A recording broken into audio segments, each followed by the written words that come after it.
We arrived in the evening to the full-on hustle and bustle of Ghana at night. The seemingly endless markets by the side of the road, the full sounds of the market at night.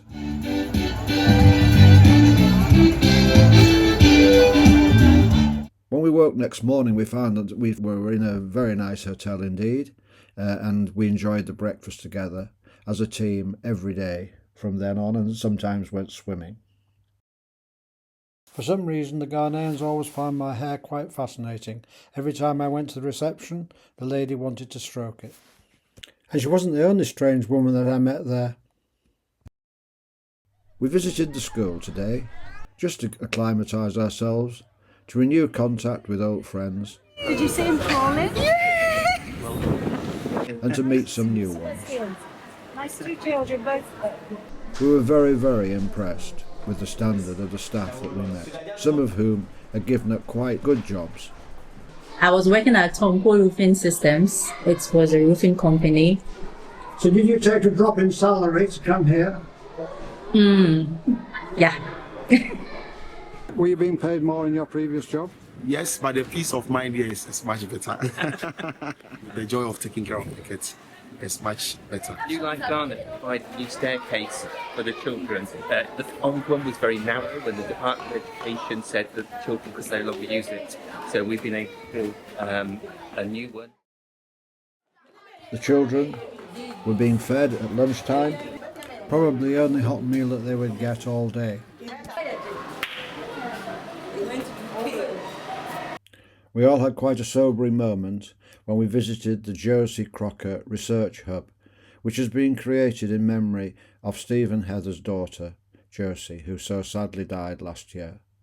She did so much work to help this project. Josie's sister Thea was with us on this trip. It's a great tribute to Josie. And this is the place where we had our dinners every night, kindly provided for us by Harriet. It's not uncommon for one of the buses to be out of order, and on this occasion Osmond's pickup was crammed full of children as he had to make several trips just to take the children home. This is why the school bus is so vital to the education of these children here. As you can see, the roads really merit the sort of vehicle that Osmond has got now, and thanks to those who gave money towards this project. Give us away! Saturday was a very special day. Osmond had invited some of the children who'd been brought up in the Home of Hope to come and meet us, and some of them to tell their stories about where they'd come from. It was very, very encouraging to see these young adults so full of life and looking forward to their futures. Some of them now with children of their own, and also enjoying each other's company as they met up together. One of the highlights was when I showed them some of the footage that we'd taken of some of them when they were only 6 or 7 or quite young, way back in 2006. And this brought the house down, and indeed Mary actually fell on the floor laughing. Comfortable kind. I was 7 years old when I came to the home, and now I'm 24 years and I'm into fashion. It just so happens that actually I was your sponsor, wasn't I? But can you explain why the sponsorship is so important, please? Actually, I'm from a background where my parents are not together, but with the help of Daddy and Mama Lad and my small bless, God willing, I'm here today to become a professional fashion designer. Yeah, comfort. For her, comfort is not an introvert type. She can express herself. She speaks good English. It means that she did not, take her education lightly. She's very, very good. She does neat work. And one thing I like about her is that she asks questions. She expresses herself in order to find understanding to whatever she wanted to do. So what is the next step for you? What are you hoping for now? So God willing, when I'm done, I would love to further it, to polish it for about some years, then open my own shop and then train others and also support others who wants to become a fashion designer. We travelled back to the Home of Hope in the pickup, and this is where Phil nearly fell out of the pickup and would have had a serious injury because the pickup door suddenly shot open. It was all part of the day, but we were very pleased that he survived. What a great sight to see all these young people together. What a transformation there's been in the last 19 years. Osman then took us to Ernie. They're going to install new bakery equipment here which will greatly improve the efficiency of what they're doing. Osman was keen to find out how they were getting on with making the building for that equipment to go in. Unfortunately, while he was there, he also left his mark. Osman? After a pleasant evening spent at the hotel, we turn round again next morning and we go back to Ernie. It's a journey of some 20 miles or so, it takes about an hour and a half. So we're travelling through the countryside now, north of Accra. It's not very far in distance, but in time it seems to be another age. But we're going to a very special service today because this is the ordination of the first batch of workers to this particular church.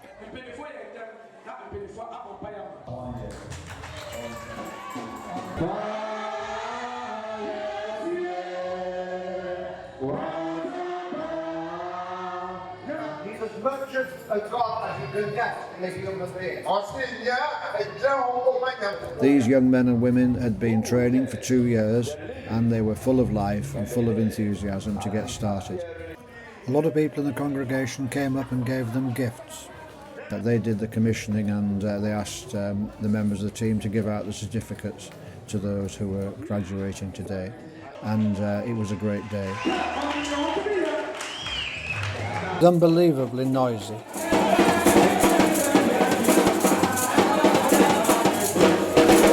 As you can see, the worship there is extremely exuberant. The people are immaculately turned out despite the circumstances they come from. We then had a look around the village and you will see just how basic everything is at Ernie. These women are peeling cassava, the main food here, high in carbohydrate but poor in other nutrients. They are paid £1.50 a day and will complete this pile in 3 days. There's not much work here now in Ernie because most of the land has been taken over by big agricultural corporations, but they do have a little bit of business here. They are milling maize, corn, and of course the bakery has been a way in which they can actually earn money from outside. Heather suddenly found herself just a little bit too popular. It's heartwarming today because I remember when we first came and we left the place, we got this land, all this while you've been here. And then the first day we finished this place, you preach here. And today we are commercial leaders, you preach again. The church is their rallying ground. That is where they take off their weight and the stress and the depression when they come. They sing, they praise, they dance and they enjoy the word and they go back fulfilled. Because when they come, they are released of their burden, their troubles, they forget everything. Even though they know when they go back home, it will be the same. But when they come here, so much stress and depressions are taken off and they enjoy themselves because they have no disco to go, they have nowhere to go. This is where they come to praise God and get some joy before they go home. That wasn't the only dancing that went on that day. At the hotel at weekends, it was party time. Next day we were back into school to meet some of the teachers. This is Priscilla, the head of the lower school. I actually started my elementary in a village without lights, and we had to walk several miles to get access to water and several hours to get to school, and it was quite very difficult, but by the grace of God, so I'll still be driven home for not having shoes, and it's quite affected my confidence because all of my mates had shoes. Then we had uniform, I didn't have books. And then personally too, I've been to training at the University of Cape Coast. I did my diploma, then later I went to do my degree. And I also have online courses I do with leadership and management and all that. So it's been an all-round training over the years. There are 4 tenants on the compound. So two uses 1 bathroom and 1 toilet, and the other 2 also uses 1 toilet and 1 bathroom. Chips in the oven? No, like we come with a bucket. We come with a bucket and pour it on ourselves. Somebody else pour it for you? No, you fetch it yourself and My mother will fetch the water into the bucket, then she will carry it on my head, then I bring it inside. This is my cylinder. Okay. Just a small one, so I'll just fix my pot. Okay, I see. So that's it. So that's got a burner on top of it. I didn't realise that. Yeah. Right. This is basically our bedroom. All right.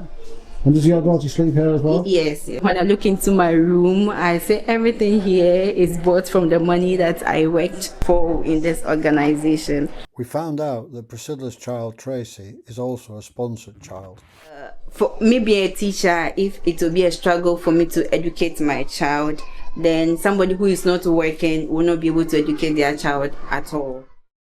It's the same for Samuel, who as a father of 2 needs extra income while he teaches computing and mathematics at the school. Financially, I work here, I teach in the school, I have a car, Uber, yeah,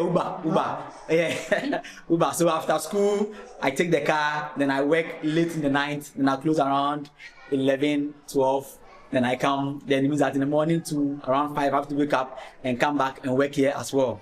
So this is what I'm currently doing to end, let's say, a living. All right. And when do you prepare your lessons? I do that late, very late. At times I get like an hour free period. So I use that hour to prepare for my lessons before I get to the class. Yeah. Sadly, that day Phil had to return to the UK. But he left a lasting legacy behind in the tools he brought from his employer, Sam Turner of Northallerton. Former sponsored child Emmanuel made full use of them. I'm planning when I get back to Accra, I'll start new work with the tools, and I'm really loving the tools, to be frank. So if you've been on your own and you didn't have that, how could you have got tools like that? I was thinking of buying them, but it was really expensive. I've been saving to get them. Okay, so these are the tables I made for the school. But with the help of the team, they got all the materials needed for these lovely tables to be done. And then we want to appreciate them. Right now, it is well done, fixed. Everything is solid now. Okay, Mr. Ten, I'm really grateful. I'm thanking you for the tools you donated to me, and then it's really going to really help me. It's going to be a very powerful tools, and then it's going to bring my works out standard and superb. Thank you very much. Thank you so much. We passed by the school at Rahul, a good opportunity to tell Prosper's story.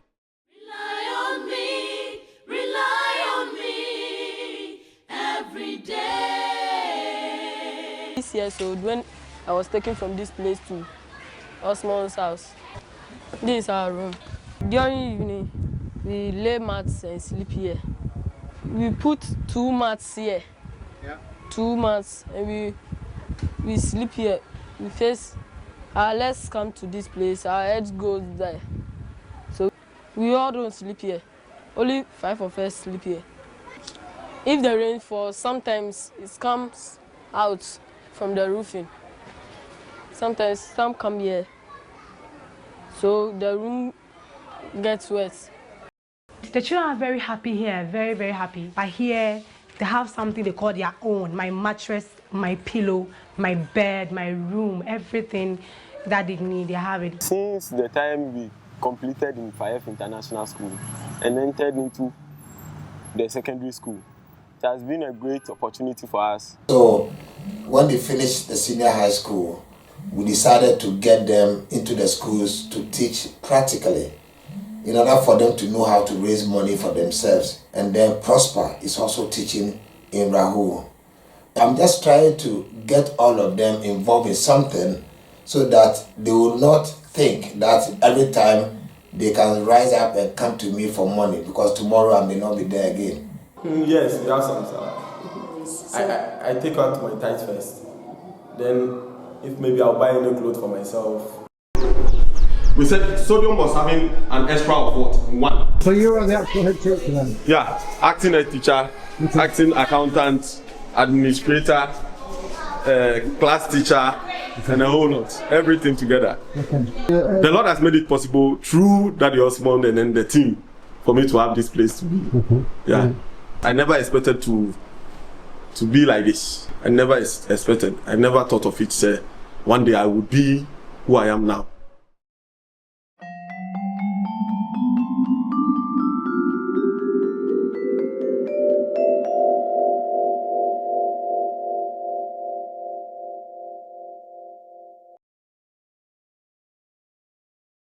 From there, Osmond took us the long way to Oney. This is to show us the hour-long journey that Pastor Peter takes on his motorbike with the bread dough.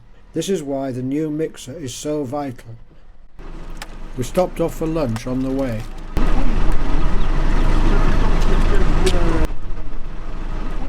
When I was a Muslim, we used normally come here to do evangelism and win souls for Islam. And then when I became a Christian, I said I will not leave them in the dark. If I've seen the light, they must also see the light. You make friends with them. Sometimes you ask them their needs. Some of them will say, oh, I'm a farmer, I don't have a cutlass. I don't have money to buy seed, to plant, blah, blah, blah, blah. Those things, they are not expensive. So in order to get into their hearts, you try to provide those things easily, making friends with them, and then you begin to give them the gospel. But at that time, you were running your church in Jamestown. Yeah. And you had virtually no money. Nothing. So how did you manage to get money to come and give them stuff here? Oh, well, what we did at that time was mobilize people to see the need. And little that people will give, we also try to give it out. When you are called to do something, God will give you the enablement for you to be able to do it. So how do you see it going in the future then at Oney? With this bakery and the machine and everything, I can see the church will grow because we try to create an employment facility that can help the church to grow. And now that they've trained these leaders, young people, and they've been ordained into ministry, I know that they will take the church to the next chapter. We want to give way to the young people so that they will take the church to the next generation. You cannot be there forever. Next day was a cultural day explored at Jamestown in the middle of Accra, named after James II, where the fort was built as a trading place for slaves. We saw the sort of dungeon where slaves are being kept, although actually it was in total darkness. This place was a slave marketing place. Before coming in, the slaves were chained around here with their shackles. So you decide whether to buy this one or you need this one. When you pass this door, you won't come back again. Jamestown is also a centre of the fishing industry. I'm always fascinated by the huge market of Makala right in the middle of the town, which just seems to stretch on for miles.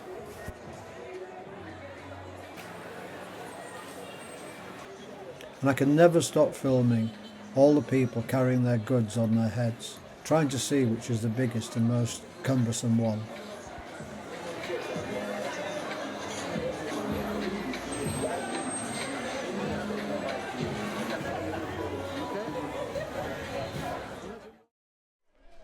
Next day the team was putting the finishing touches to the makeover that they've done to the building. They did a fantastic job. I thought this might be a good time for you to ask you a question about the meaning of life. Yes. They had plenty of time also to enjoy themselves with the children and how they just absolutely love it.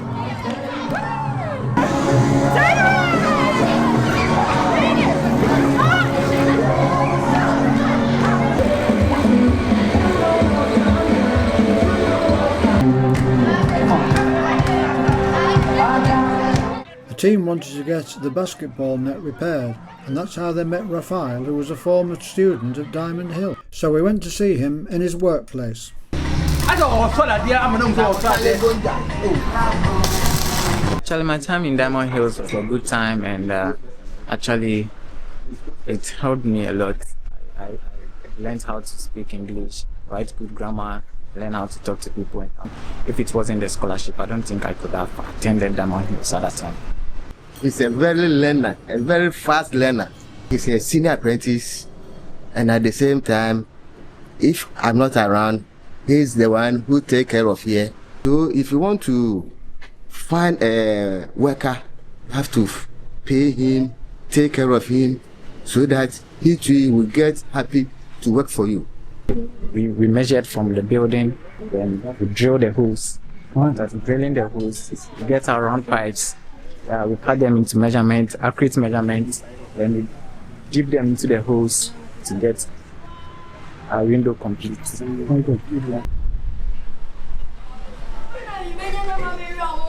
We're giving it a little makeover. Yes. What is it about being here that you like so much? It's the joy, it's the absolute sense of joy and the love that the children give us. They're so happy to see us, they're so welcoming, they're so warm. Never had so many cuddles. It's just amazing, yeah. Because once you've been once, it gets in your heart and you have to keep coming and you have to follow the project and the children and see how it's all going here. Just gets under your skin and you have to keep doing it. It's an amazing opportunity. It's 100% different. It's unrecognisable for what it was when I first came. These are children who have not yet got sponsors, so we are taking photos and then we're hoping to ask the sponsors whose children have graduated from Diamond Hill if they would like to take on a new child. So these are the new children who need a sponsor. There's always need for more sponsors. There's always need for more sponsors, yes. But he repairs phones. When the phone is broken, anything that is broken about phone, he'll repair it. That is what you can see over there. Okay, I'm trying to fix the speaker. The speaker is not working. So the cable has removed. So I have to fix the cable with a LED machine because I don't have a LED machine, so I have to put it in the fire when this one hits, and I'll use it for the LED. He's using just crude means. With just this knife, you put it in the fire, and then he doesn't even have a soldering. If they are my friends, I'll do it free for them. Have you come across a phone yet that you can't repair? No. Every phone I can repair. Every phone. How do you know how to do it? I can't understand it. Yeah, I have the experience in it. And then you'll be using the electric machine to be holding it here till the glue removes from the board so you can take it off there. Yes. When we get more phones like Android phones, you bring it, you repair it, and we can sell it into the project. We saw Comfort earlier at the reunion. Now we visit where she works along with Michael Lamptey. My name is Maxwell Komdu. I'm the CEO, MD Fashion Training School. So Michael's team, it's been 3 years now. He's very good, but very quiet. He doesn't talk. He can draw, he can sketch. I'm a fashion designer. I sew clothes for both men and women. I had this passion for this sewing, so I told Bishop, and then he introduced me to my boss here. So I started learning from him. I have completed it. Yeah, I'm done with the exams. How was it at school? Oh, it was great. I loved it. The learning was very quiet and nice. So I really loved it. But first, I couldn't speak English, and now I am perfect in speaking English. If not for that, I wouldn't have been here by now. What are your feelings about Osmond and Naomi?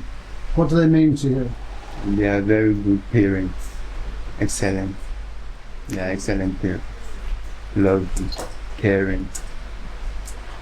I really love them.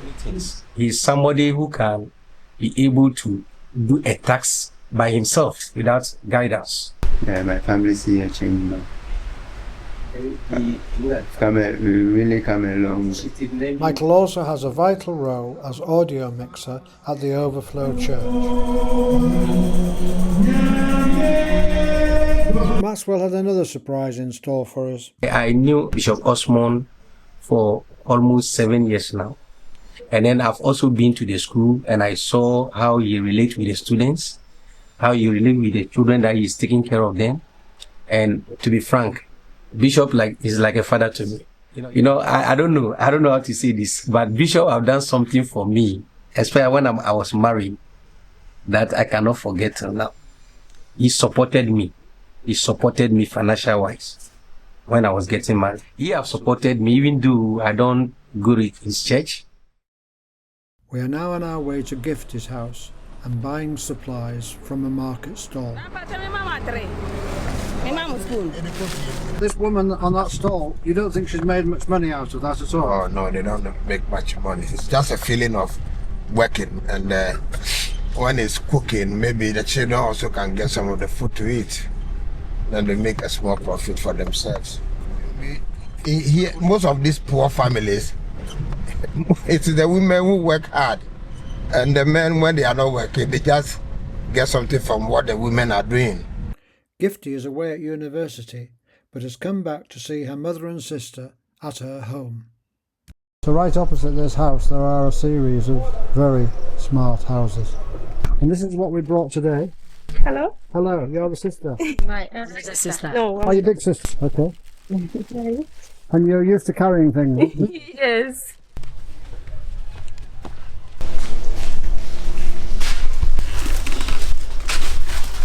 I find it before the charcoal will be hot before I cook. Yes, I understand. And does that make it very smoky? Yeah, all the place makes smoke. That's all the place, so it will go my eye. All the place makes smoke. We sleep here. How many sleep in here? Five people. Okay. 3 go here, 2 down. Yeah. On the floor? On the floor, yes. Okay. What the nuts? Down here? Yes. No fights in the night? No fight. No, you're all peaceful? Yes. Yeah, no fight. kicking? No. No snoring? Do you know snoring? It's only men that's not. Yes, plenty. It's me. When I do that, and my daughter will say, "Oh, mommy, stop." Then when I'm telling myself, I say, I disturb them. Remember when you were at SHS, one of the things you said was hard was you didn't have good food. Yeah. What's it like at university? Is the food better? Or? Yeah, the food is better. That's if you have foodstuffs to cook. But then if you don't have foodstuffs and some things like that, if you don't have, you really struggle. Yeah. So mostly like 2 weeks, Daddy sends me money to buy foodstuffs. So then I'm okay. And what are you studying at university now? And I study psychology, English and Kiswahili. And my mom and everyone, all of us, we sleep in the same room. But then when I came to the home of I was having my own bed in my personal space. I was able to, and then learning was much easier. I was able to do my homework myself. I learned fast. Yeah, it was very good for me because I have time to learn, I have time to play. I was academically good, so when I went there, I didn't really struggle, and the teachers were very good. So if they teach once, I just pick it up. So I'm so happy. I'm grateful. I'm grateful. Good. I never expect she reach that place. Right. So I thank So you're God. very proud of her? Yes, I'm proud of her. Yeah. I'm very, very proud of her. If Osmond hadn't taken you to his place, you hadn't gone to his school, can you imagine what your life would be like now? Yeah, I'm sure by this time maybe I'll be selling. I'll be carrying things on my head. Gifty is talking about the street sellers, mainly women, who are at every traffic light with goods on their heads. It's hot, soul-destroying, dangerous work, and the payment is very small. It's where many girls from her background end up. Gifty mother was saying that when they woke up this morning, there was no food in the house.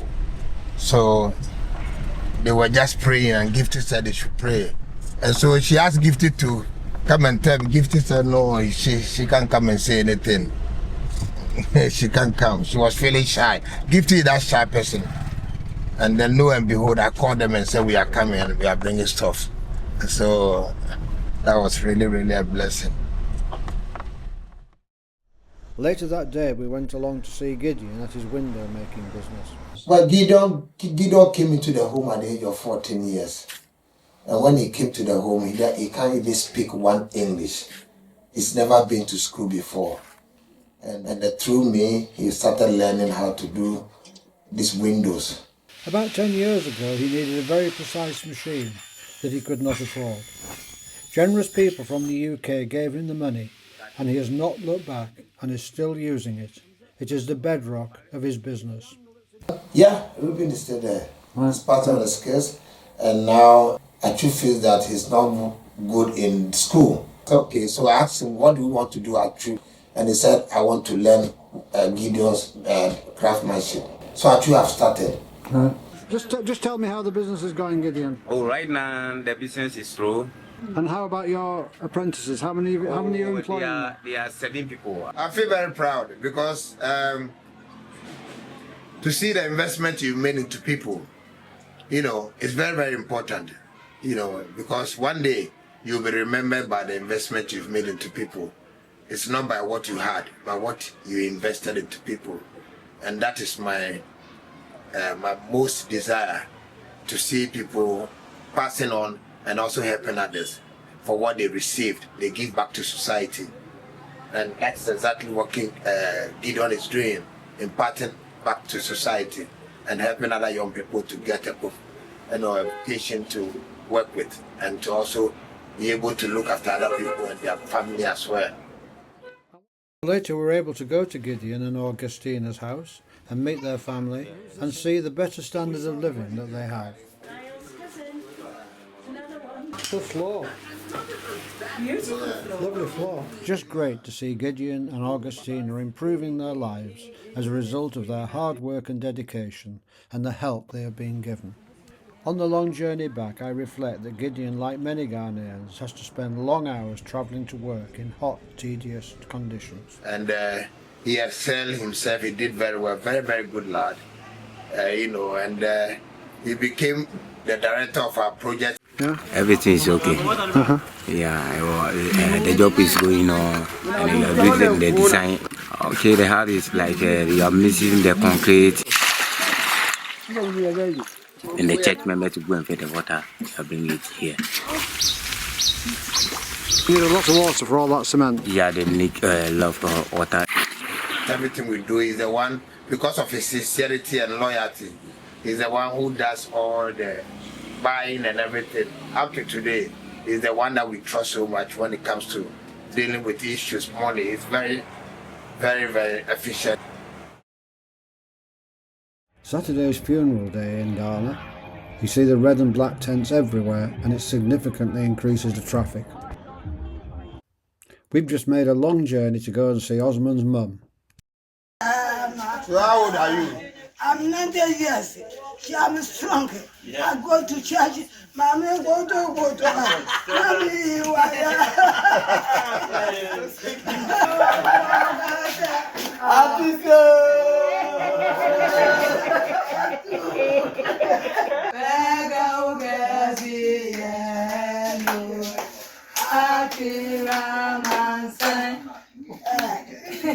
Sing my before, oh my soul, we worship your holy name.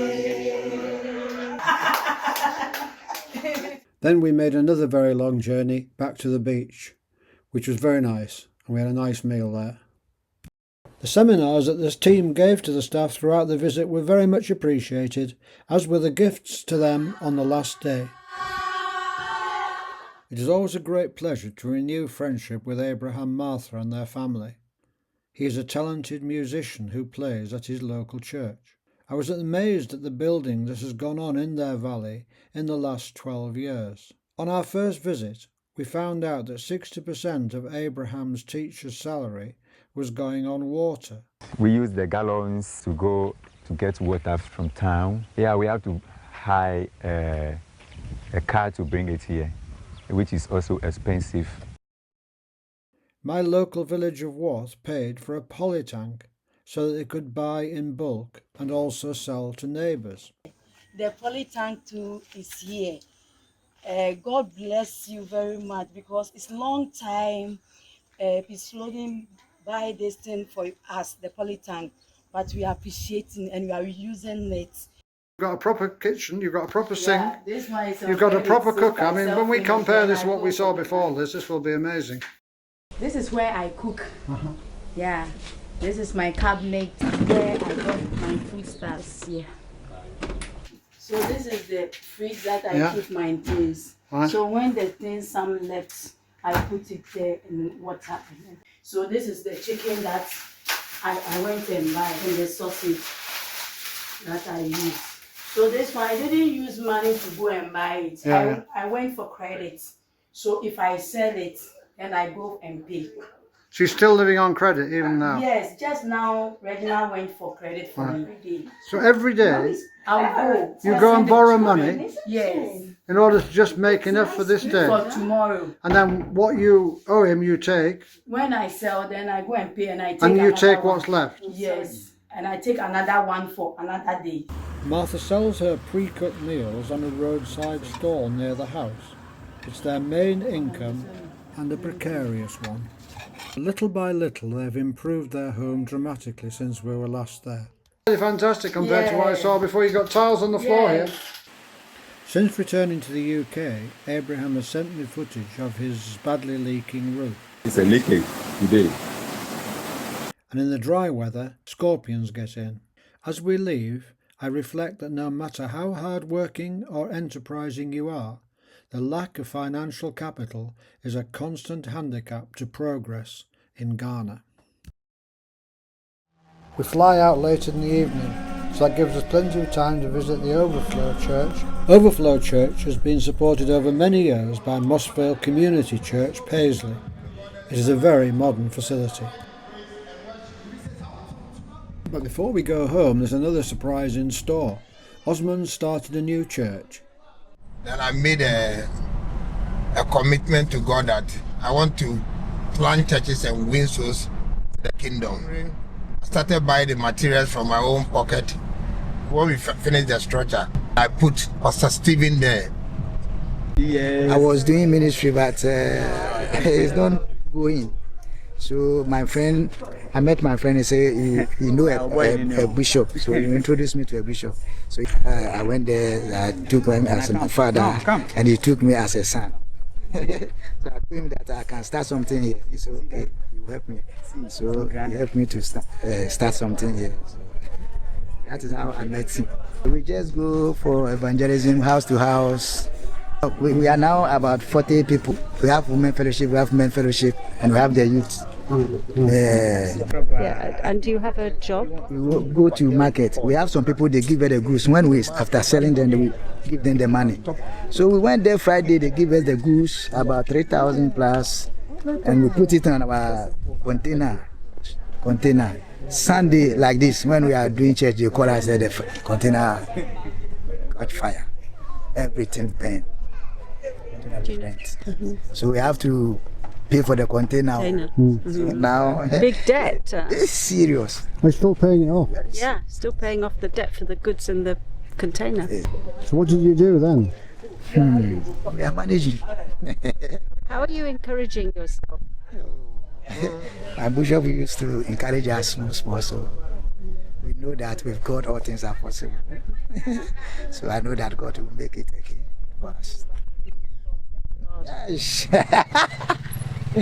It's a sacrifice to God. As Jesus, I can never stop following Jesus. No matter what will happen to me, I can never stop following Jesus because I know that He is our Savior. So I know that if we got to the point, He will still bless us. So we are praying and we are hope that God will make it again for us. Late on the last night, we finally caught up with Bridget and completed her story of hardship, disappointment, perseverance, and hope.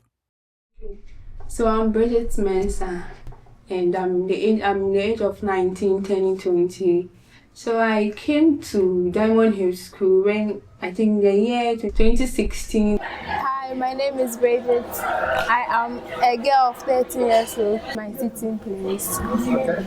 That's my book, my pencil, my chair. I was visited in the house and we met my mom and my little brother. This is where you live? Good. Tell me about this room. Oh, Bridget, it's hot. And that's my mother's mat. That's your mother's mat. Mm-hmm. And these are chairs that we sit on it. And that's my brother's stairs. And then we sleep. And how many people are sleeping in here? 3. 3. Okay. So there's only 2 mats. Yes, I sleep. Yeah, my mother sleeps in the bedroom. My mother also sleeps inside. Okay. So there are 3 people sleeping on that mat, those 2 mats. So once it's got dark, yes. How do you see to go to bed? We on our clothes. Put our mattress inside. Okay.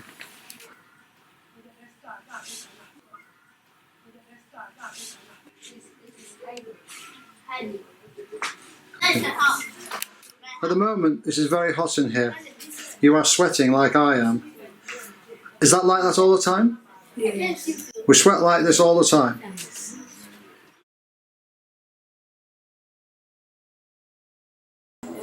We have electricity. You've got light as well. Should we have a look at that?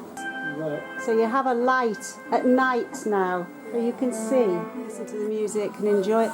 And what's that behind your head going round? Fan. The fan? Yes. It's not as hot in here, is it now? Okay.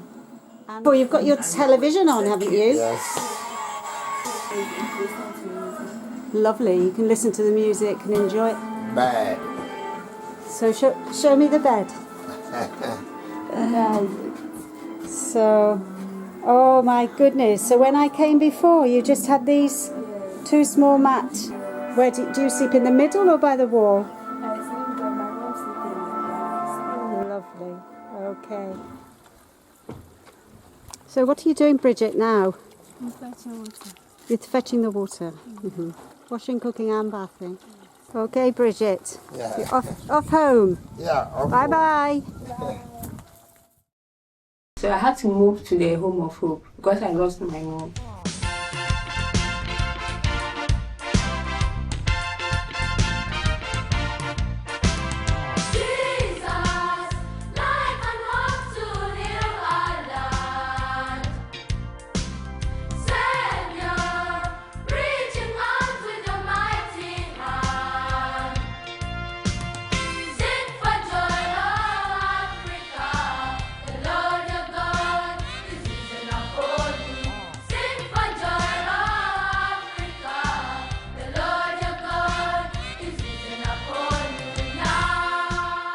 Their dressing room where they keep their clothes.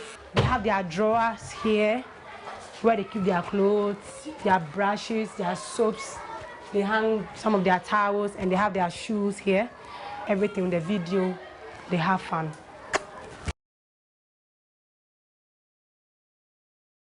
I did sign because I wanted to further my education in the health field. So I wanted to do something that will make me do that. Yeah, it was good, and I was a 4th in class out of 45. Yeah. 4. So when I completed, I decided to work at the school shop so that when my admission for the university is in, I'm in the University of Cape Coast reading nursing. With the help of Daddy Osmond, I was supposed to buy a lot of things. I was supposed to buy so many things and they were very expensive, but he helped me. He bought everything and he also gave me money for pockets. So all I want to say to my sponsors and anybody watching me now is thank you for what you have done, because without your support I wouldn't have been the person I am now, and I'm very proud of myself and how far I've become, and I wished my mommy was here to see me. Thank you. God bless you. She'd be so proud, wouldn't she? Yeah, she will. Look at you. She'd be so proud of you.